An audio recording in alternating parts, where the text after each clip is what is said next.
Hey, welcome back to the official site of the Angie Collections YouTube channel. So here I'm showing you a planner or a notebook that I got in Times Square in New York. Listen, right at COVID, y'all. Right at COVID. COVID hadn't hit, but it was getting ready to. All right. So I like to collect planners and notebooks and sketchbooks because that's just what I do.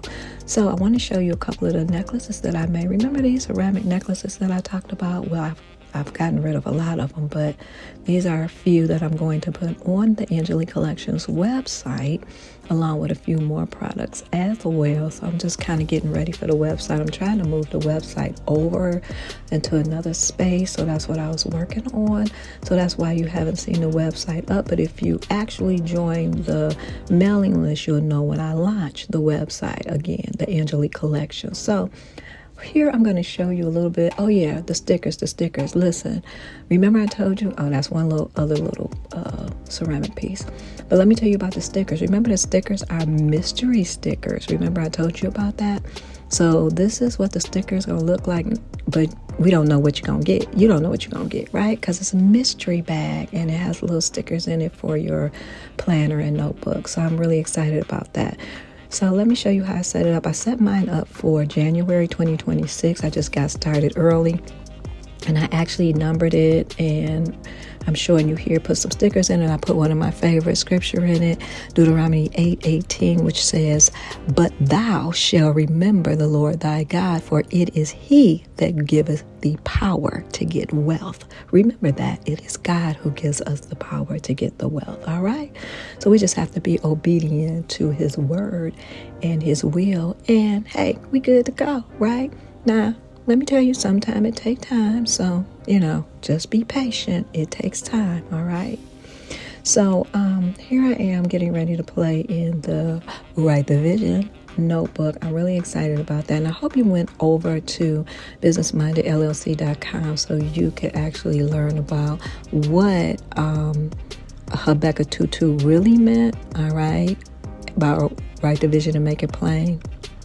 Who God was talking to, what they were talking about, and what happened with Habakkuk, and God. So you have to go over there and I read it and read it because I wanted to make sure that you understood what that really meant. And it doesn't mean what we portray it to mean, like our business or our plans or our goals. It has nothing to do with that.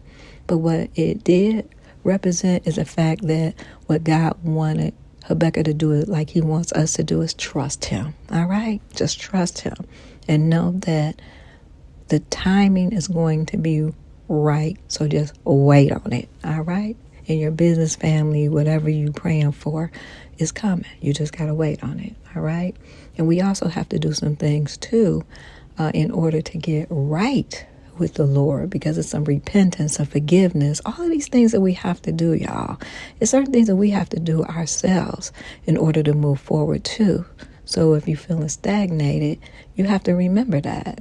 God said if we don't forgive, he won't forgive us. And why are you not forgiving anyway? When we hold on to grudges and hold on to unforgiveness, it doesn't hurt the person that they don't even know. It's hurting you.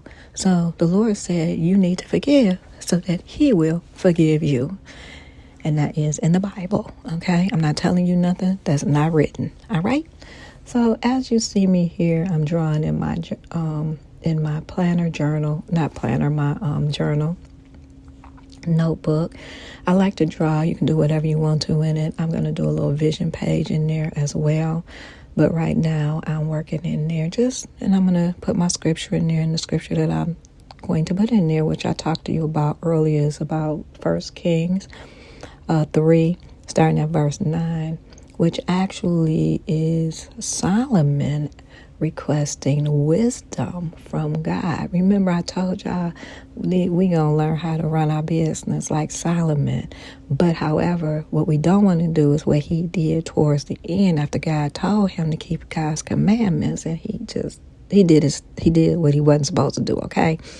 We'll get into that later on. But the scripture says in 1 Kings 3, starting at verse 9, "Therefore give to your servant an understanding heart to judge your people, that I may discern between good and evil. For who is able to judge this great people of yours, which is a question mark. The speech pleased the Lord that Solomon had asked this thing. Then God said to him, because you have asked this thing, and have not asked long life for yourself, nor have asked riches for yourself, nor have asked the life of your enemy, but have asked for yourself understanding to discern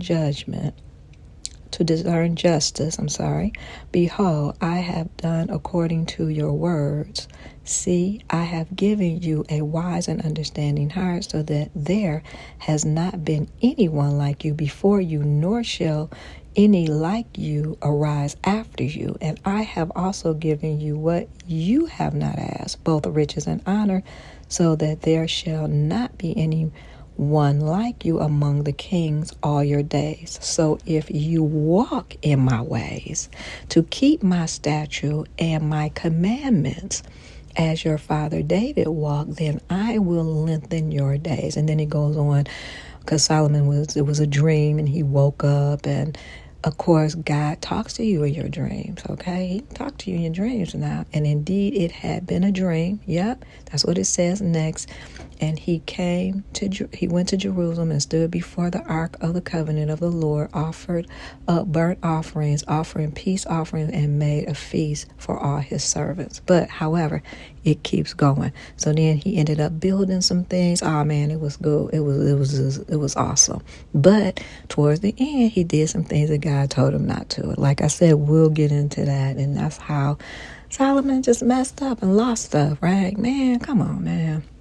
But sometimes we have to watch that, because a lot of times people get puffed up and, thinking that they did all of this on their own. And yeah, I did this. I pulled up by the bootstraps. And I think I said that in one of my books one day, but that is not what I meant. Okay. No. No. I always know who brought me through. I know who has always given me what I've had, and it's always been God. So I just want to make that clear here, okay? And as I write the scripture, you're going to see me draw a few things.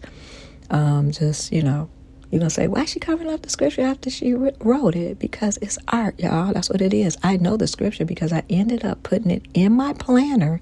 The little section where I showed y'all where you can write in your planner. That's the Business Minded Faith and Authority planner. You could write your scriptures on those little pages. They look like little pages, little book bindings of a book. Yeah, I put the scripture there so I know where, what I use. But I wanted to play around, and it's about art. It's about enjoying myself, being relaxed, and it was so relaxing, right? I had a lot of fun putting this together, so, kind of just hang out with me, watch me, do some little artwork. I haven't did this in a while. I had some ephemera that I had put together, and I've had it for a while, so I was like, okay, let me just put some of this stuff in my notebook, okay? I had a little glue stick, so just things to have fun and draw and paint, and then you can see at the end that I actually added some more color to it as well, and yeah, so just hang around, have fun, stay to the end of the video, and let me know what you think. All right, talk to you soon.